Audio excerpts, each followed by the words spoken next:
ሰላም እንዴት ናችሁ? ሁሉ ሰላም ያለው እግዚአብሔር ይመስገን። እናንተም በያላችሁበት ሰላማችሁ እንዲበዛላችሁ ከወርዝ ተመኝቻለሁ።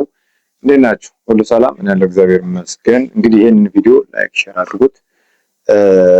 አሰርና ሰራተኛ የምናገናኝበት ቻናል፣ ቤት ኪራይ ሽያጭ የምናገናኝበት ቻናል፣ እንደዚህ ደግሞ ይጠቅማሉ የተባሉ ነገሮችን የምናገናኝበት ቻናል ነው ማለት ነው። ገብታችኋል አይደለ? እና ከኛ ጋር እንድትሆኑ ጋብዛችኋለሁ።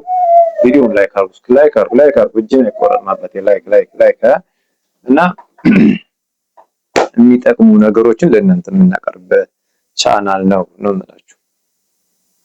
ስለዚህ እናንተ ደግሞ እዚህ ጋር ቻናል እየገባችሁ ሙሉውን ይኸው እዚህ ጋር ያለ እንትኑን ታቀርቡ ሙሉውን ማየት ትችላላችሁ። ወዳችኋለሁ። ሰላም ሁኑ። ቻው